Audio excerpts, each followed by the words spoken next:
kwento. So, nung edad niyo ako, akala ko yung pagiging matalino is yung nakakakuha ng perfect scores, nauuna sa recitation, or pinakamabilis magsulat. Pero habang tumatagal or tumatanda na, na-realize ko na isa sa pinaka-importante intelligence sa mundo ay hindi lang yung galing sa utak, kundi yung galing sa puso. So yes, I'm talking about emotional intelligence. So ito yung emotional intelligence, ito yung kakayahan na intindihin yung nararamdaman natin at nararamdaman ng iba. So kapag may kaklase kayong malungkot or may kaibigan kayong nagagalit, hindi natin sila agad huhusgahan, di ba? Instead, we ask them, are you okay? Or paano kita matutulungan? So, sino dito yung mga may best friends sa classmates? So, yan, lahat sila may mga best friends. So, pag nakita niyo silang malungkot, pwede niyo silang tanongin. So, yung mga batang may emotional intelligence ay yung mga marunong makinig, umintindi, at magbigay ng respeto. And that is where unity starts. Unity doesn't always begin with big acts. Minsan, nagsisimula yan sa mga simpleng bagay katulad ng pag-share ng baon, pagbigay ng papel sa mga klase na wala, and pagdamay sa kanila kapag may umiiyak na kaibigan. So, sa mga maliliit na gawain na yan, you are already building a better and more united Philippines. And yung Philippines means a country full of kind, caring, and respectful people. And guess what? So, it starts with you kids. So, our students, I want you to remember this. Success is not just about medals and certificates. Success is also being a good person, being honest, and helping others. Pwede kang maging number 1 sa klase, pero mas mahalaga na number 1 ka pa rin sa pagiging mabait, matulungin, and pagkalang. Siyempre sa future, gusto natin, lalo na siguro kami, gusto namin yung mga magiging doktor, is yung mga may malasakit sa kapwa, mga leader na may puso, and siyempre kayo ang mga magiging, in the future, magiging mabuting mga magulang din. And sometimes, diba, kahit na bata pa tayo, we feel sad, minsan tired or scared, and that's okay. Hindi kailangan laging masaya, ang mahalaga, we learn to ask for help. Pwede sa teachers natin, sa mga nanay or daddy, o sa mga lolo't lola, kung sino yung nag-aalaga sa atin. Ngayon, alam natin na strength ang pagiging totoo sa nararamdaman.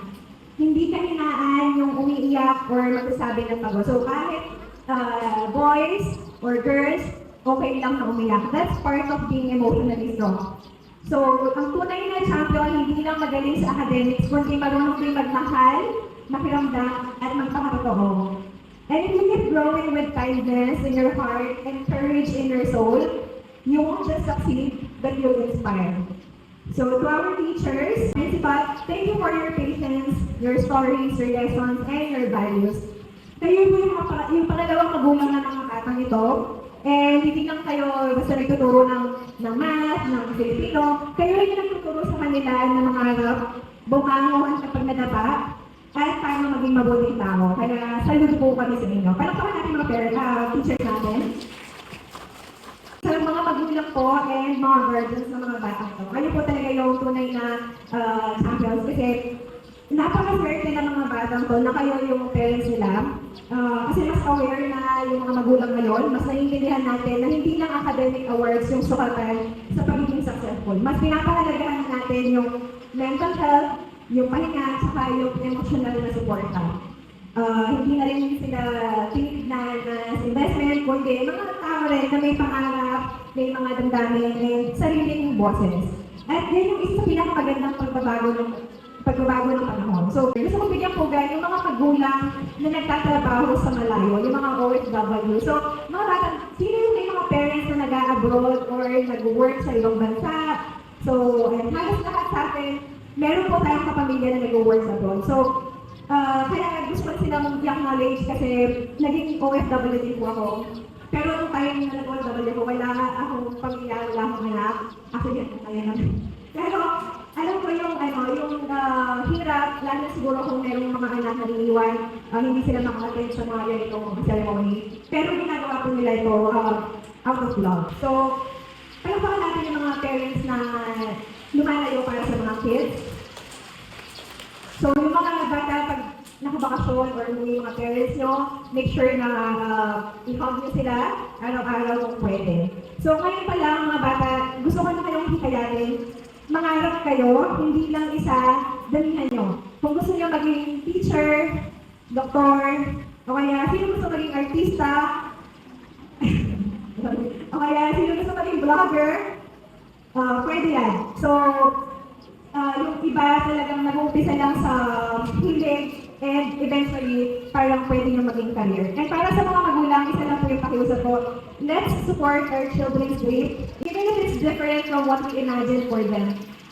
Support them kung mahilig silang mag-drawing, mag-paint, sumayaw, kumanta, if gusto nila mag-build ng robots. Because when a child feels loved and supported, they can fly even higher. So, kaya tapusin to, ang speech ko, sana maalala natin sa araw na to na unity starts at home. Emotional intelligence is just as important as grades. Mental health matters. Passion is powerful. And love is the foundation for a better and more united Philippines. Sa ating mga estudyante, enjoy your youth. Enjoy yung kabataan nyo. Trust us. Yun yung magiging isa sa mga best memories nyo, yung childhood nyo. And huwag kayong tumigil mangarap. And sa mga magulang and guro, thank you sa paggabay sa mga bata. And mahaba-haba po yung tatahakin nila. Kaya sana po tuloy-tuloy din yung paggabay sa kanila. So again, kids, congratulations sa inyong lahat. Mabuhay at maraming salamat po. Thank you.